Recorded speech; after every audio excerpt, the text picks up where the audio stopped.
Alors, je me présente, Elisabeth Ergoth, H-E-2-R-G-O-2-T. Von Ergoth avant la Révolution. Je suis comtesse. Ergoth, Seigneur Dieu en allemand. C'est encore un deuxième titre, parce que quand vous allez à l'église en Allemagne, oh Ergoth, ça fait plaisir quand même. Bon, alors voilà. Si vous voulez mon parcours en rapidité, il est intéressant pour ceux qui ne me connaissent pas. Alors, mon premier livre, moi, c'est en 1987. J'ai écrit un livre qui s'appelle Lettres d'amour à des hommes et à quelques femmes, aux éditions Phébus. Mais on n'est pas prophète dans son pays, parce que ce livre, il a été traduit par les Brésiliens en portugais à Sao Paulo, et il a fait un best-seller au Canada. Mais ici, enfin, si, mais sans. Alors après, j'ai continué à écrire autre chose. J'ai écrit Le Gynécée aux éditions de Noël. J'ai écrit Le Dieu et l'amant déchu aux éditions Jacqueline Chambon, avec 2 livres de recettes. Recettes coquines et libertines pour l'été et recettes de maître queue pour l'hiver. Ces recettes, c'était vraiment très très joli. C'est-à-dire que c'était présenté sous forme de contes érotiques avec une petite histoire. Et puis alors on travaillait beaucoup les titres. Alors, vous aviez La Mouillade Pompadour, Suçon de Pintade, La Pine en chaleur, Le Petit Jésus en Claude de Bourg. Je ne vais pas vous énoncer tout ça. Ensuite, j'ai écrit Transport amoureux aux éditions Climat. Alors là, c'était l'amour dans les transports. C'est-à-dire, on avait dans le bus, même le bus. Le bus, le taxi, le bateau, la gondole, le TGV. On me l'a reproché, il y a des contrôleurs qui m'ont dit « Non, qu'est-ce que tu as écrit ?» J'étais même mal vu par la SNCF. Alors que j'aurais pensé qu'on puisse me faire une réduction au niveau du billet. Ah ben non, non, c'était l'inverse. On m'a attaqué. Les contrôleurs, maintenant, même des vieux, là, maintenant, ils s'en rappellent, ils disent « On se rappelle ce que tu as écrit qu'il faut. » J'ai dit « C'est vieux. » Donc voilà. Après, j'ai écrit L'amant de la Vierge Marie aux éditions Zulma. Alors là, le titre était complètement contesté. Ensuite, il y a eu Mion ou la 10e muse, c'est un conte saphique à 1000 nœuds. Alors vous allez me dire, vous pourriez poser cette question, mais je vais la poser avant. Vous allez dire, c'est quand même curieux, voilà un écrivain qui change d'éditeur tout le temps. Ce qui est vrai, vous avez vu, Phébus, de Noël, un climat, Chambon, etc. Et puis maintenant, il y en a encore quelques autres. Tout simplement, je vais dire, pour certaines raisons. La première, c'est d'abord une raison financière. Parce que d'abord, souvent, ils ne payent pas leur dû. Alors ça commence déjà à coincer. Deuxièmement, avec certains, on s'aperçoit qu'il n'y a aucune affinité. Aucune. Alors donc là aussi, il faut s'en aller. Troisièmement, il y en a qui font faillite. Alors là, c'est comme si le livre il était jeté dans l'égout. Regarde. Il existe quand même, mais rien n'est rentré dans cette affaire. Ensuite, il y a eu mes Hiérodules. Alors, mes Hiérodules aux éditions Blanches. C'est un livre qui a fait scandale. Parce que on a reconnu mon personnage. Mon personnage, c'était un médecin pédiatre. Protection maternelle infantile, c'est ma cousine. Ça, je ne vais pas oublier de le dire. Elle a été reconnue, ma cousine, dans mon livre. Et là, le préfet du Jura a porté plainte. Il a porté plainte et en disant que ça jetait l'opprobre sur le serment d'Hippocrate. Alors bon, elle a donc, il y a eu des pétitions, elle a été mise à pied. Heureusement, j'ai fait appel à un des plus grands avocats de Paris, William Bourdon, qui a permis qu'elle soit blanchie. Voilà. Ce qui a permis aussi que le deuxième tome, après les Hiérodules, sorte très tranquillement aux éditions blanches, Les sorcières du Val-d'Amour. Dans Rêve de femme, j'ai écrit une nouvelle qui s'intitule La monstrue. C'est un couple de vampires. Alors, je vais vous lire un petit extrait. Très léger, hein, simplement. Alors, Vladimir sait que Bénédicte aime les femmes aussi. Et il ne le supporte pas. Va-t-elle lui prendre sa chose avec ses manigances? Il est perdu, reste hésitant, doute de lui-même, de sa femme et de l'autre. Mais la fin est tenaille, car ce sont des vampires. Quel est celui qui va se nourrir le premier? Bénédicte franchit la porte, se jette sur Émérance, qui s'évanouit. La morsure est profonde, le sang coule à flot. Vlad s'abreuve aussi, puis Bénédicte, fine mouche, s'aperçoit que le sang coule en bas. Émérance assez menstrue. Un autre sang d'un autre goût, dont Bénédicte se délecte. Vlad devient fou, fou de cette femme dont le sang s'écoule comme son prénom l'indique. Origine, une catéchumène qui a sauvé sa sœur martyre et qui fut ainsi baptisée par son propre sang. Le trio infernal se passe à huis clos dans leur appartement luxueux au 3e étage, boulevard du Montparnasse. Vladimir, sa femme Bénédicte et sa maîtresse Émérance. L'insolite m'attire, mon tempérament est fougueux, avec une grande tendance à la démesure. Le juste milieu, je ne connais pas. Je déteste les gens ordinaires, les clichés, les sentiers battus. Parfois je m'emporte, mais je me casse la figure. J'ai toujours voulu échapper à toutes les tutelles, à celle de mes parents, comme tout le monde, à celle de mes 2 maris successifs. Il n'y en aura pas un 3e. J'ai eu plusieurs demandes en mariage, toutes refusées. Les conflits furent nombreux, mais sans regret. Et vive la liberté du corps et de l'esprit. En plus, Bracelet, mais même ça fait du bruit. C'est une parenthèse. Voilà.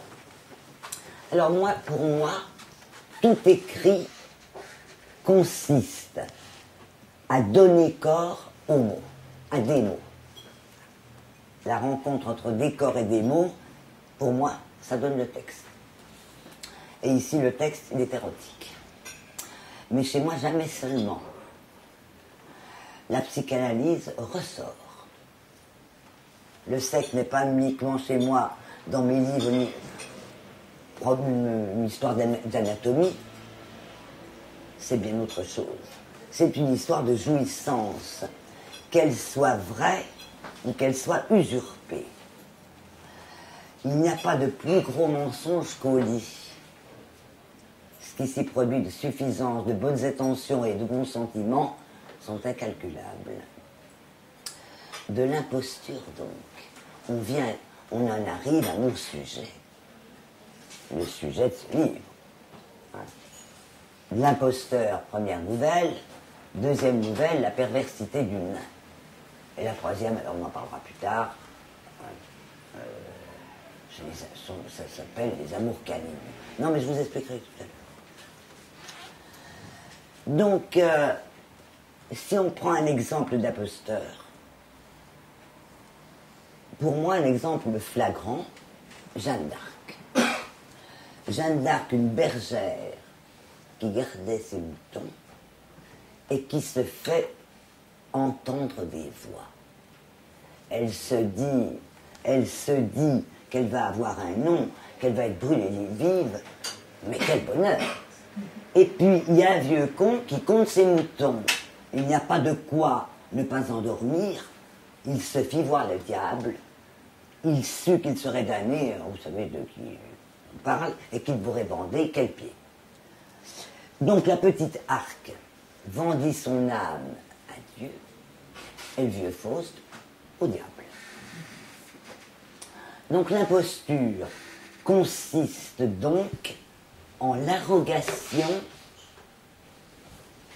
irrégulière d'un titre ou d'une place, c'est-à-dire en défaut, en contrefaçon, donc des déclarations mensongères.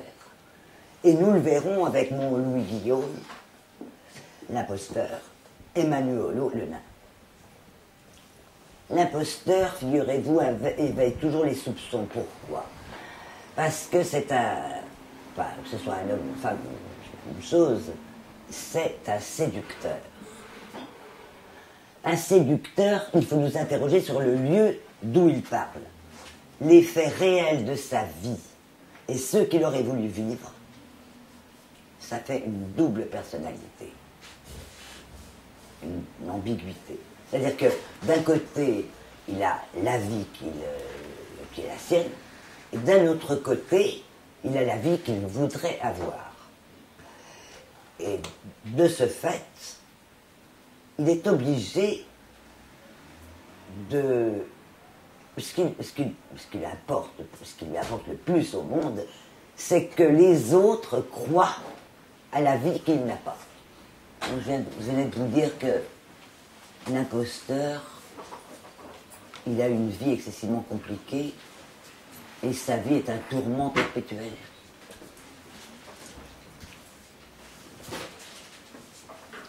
On peut déceler chez lui la peur des femmes.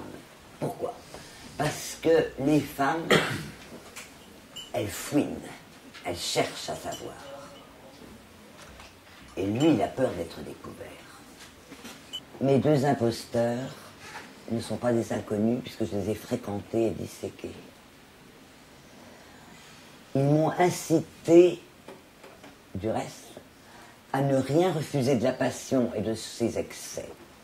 Ça, il n'avait pas besoin de me le dire, j'en étais convaincu. Ils m'ont entraîné à voir jusqu'où on peut leur céder aux passions et comment on peut les maîtriser et leur résister par une occasion. Ils sont tous les deux, n'empêche, nourris par la dépendance à l'imposture. Et ça, c'est très grave. Parce que l'imposture, c'est une grande folie, mais c'est une grande solitude, surtout. Ils sont contre la société entière, ils sont contre eux-mêmes. Ils sont des héros potentiels, des monstres inhabituels qui transgressent grâce à une imagination très féconde, qui les consolide. Ils sont insolents, ils sont acharnés au travail, ils sont brillants. Ils fascinent. Alors moi, mes imposteurs, ils n'ont pas de morale, mais tous les imposteurs, d'ailleurs. Ce sont des perturbateurs d'âme pour sauver la leur. Mais ils ont tous les deux un humour, parfois hilarant. Même si ça débouche sur des actes invraisemblables, comme la pratique du vaudou chez mon nain.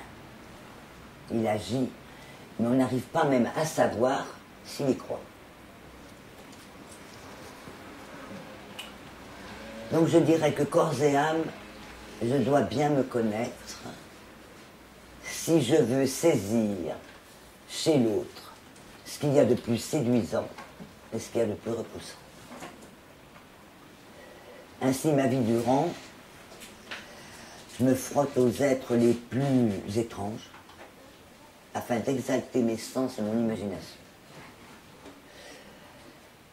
Et cela minutieusement, pour atteindre l'inavouable de chacun.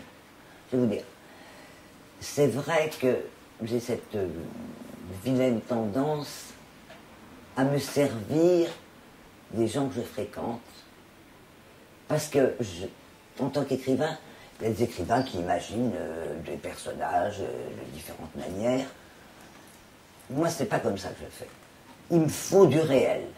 il me faut un personnage avec une tête, un corps, un esprit, enfin une profession, etc. Alors, évidemment, il y a des gens qui se sauvent, hein, qui se disent, on ne va pas la fréquenter, on va être dans le bouquin. Ce qui est vrai, d'ailleurs. Donc, quelquefois, je me dis, tiens, il y en a un qui a disparu, il s'est dit, elle va me mettre dans son livre, ça n'a pas très vite. Donc, c'est vrai que, quand j'ai saisi le personnage, je peux dire aussi que je ne suis pas toujours très aimable. Hein, j'ai saisi ses travers. Et puis ils se reconnaissent. Alors évidemment, dans mon Jura, j'ai un petit peu mal vu, pour ceux qui ont été pris.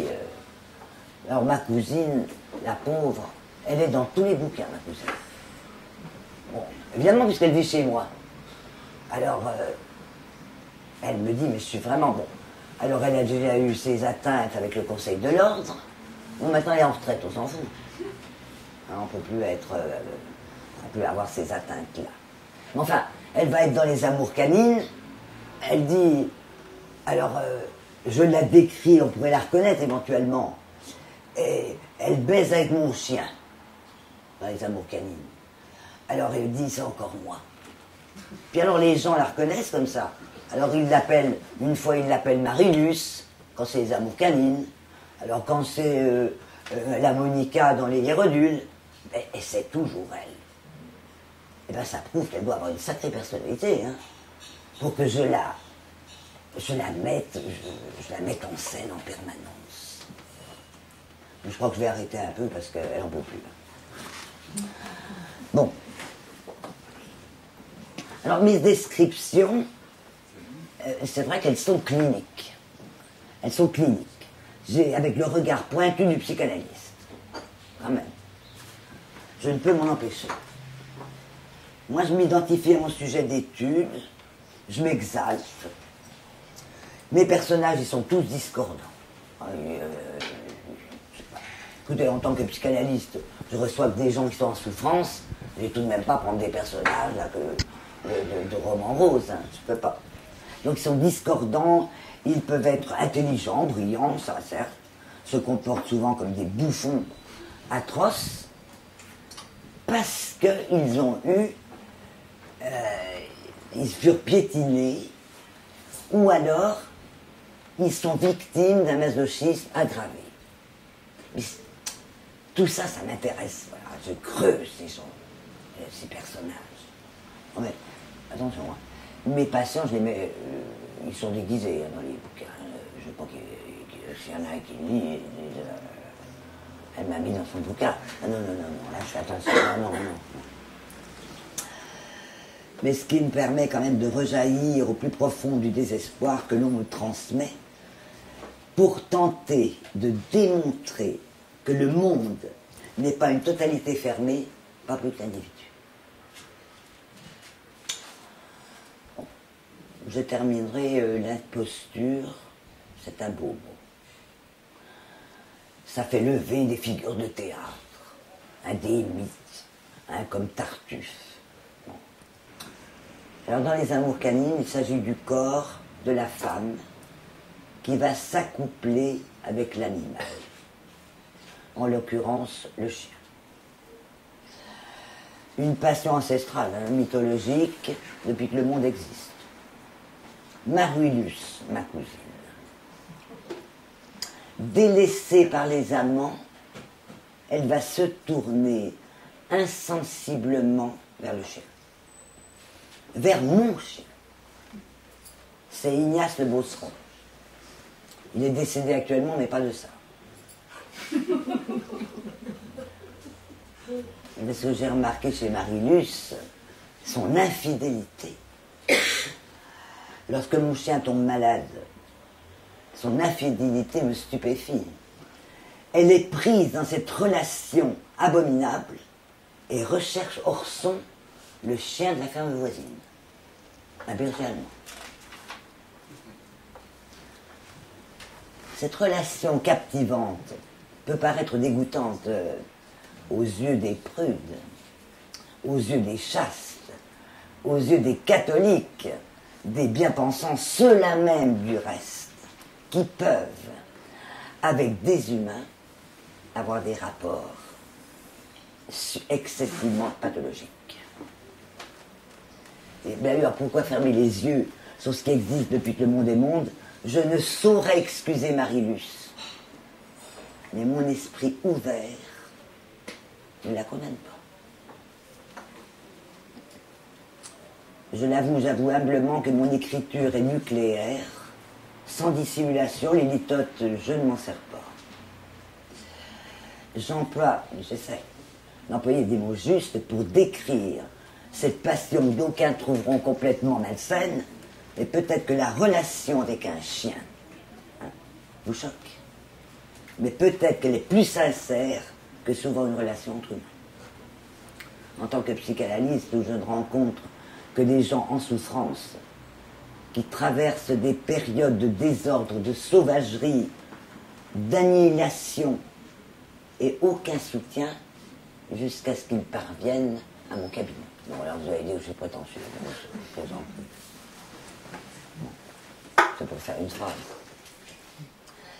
Et c'est pas faux.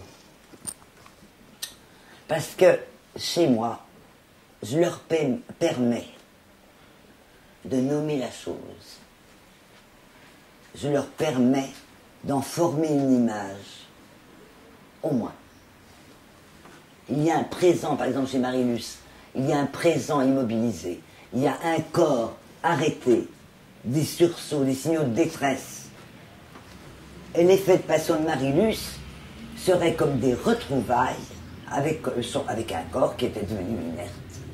Et comme si avec le chien, ce corps s'était réveillé et vivait lui. Le sang, l'urine, la sueur marquent de leurs traces les territoires de notre corps. Et c'est comme si Marie-Luce retrouvait son odeur, sa peau, son toucher, sa moiteur. Longtemps oubliées, elle les retrouve avec mon chien. Ici, ça c'est pour vous amuser, le dialogue pornographique est évité entre les deux partenaires. Parce qu'un chien grogne, mais ne parle pas, Marie-Luce soliloque. Et au dernier envoi de foutre de mon chien, l'animal triste coitum est évité. Parce que celui-ci se dérobe en gambadant avec allégresse à la recherche d'un os. Donc finalement, je dois vous avouer que je suis psychanalyste. Alors là, je passe du coq à l'âne, mais tout de même, je vais vous dire, je suis psychanalyste parce que je pense avoir eu tous les symptômes et que mon écriture et mes sujets en découlent. Alors, je suis à la fois hystérique, obsessionnelle, paranoïaque, perverse, nymphomane, je ne vais pas l'oublier, phobique, anorexique, boulimique, en alternance, enfin cinglé. Lacan m'a dit un jour, vous avez tous les symptômes, rien de mieux pour les soigner chez les autres. C'est pas une blague. Jouisseuse et voyeuse, furie, furieuse, et tant de pulsions érotiques avec une curiosité maligne. Donc j'ai accompli tous les péchés, les 7 péchés capitaux me sont familiers.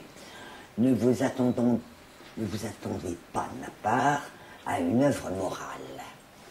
Plutôt une pensée déviante, celle du désordre par rapport à l'ordre établi, jaillissant d'une autre cohérence. Pour moi, chaque écrivain exprime sa folie à travers les folies de ses personnages.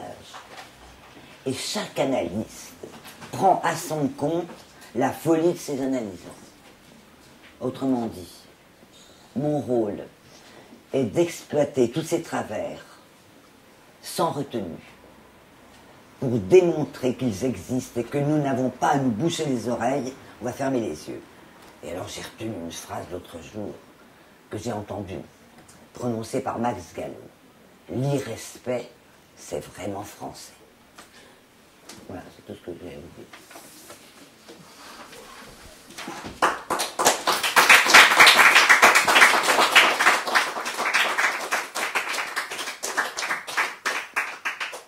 Tu es prête à répondre à des questions? Bien sûr que oui, je répondrai à tout. Pas de problème. Toutes les questions peuvent être posées.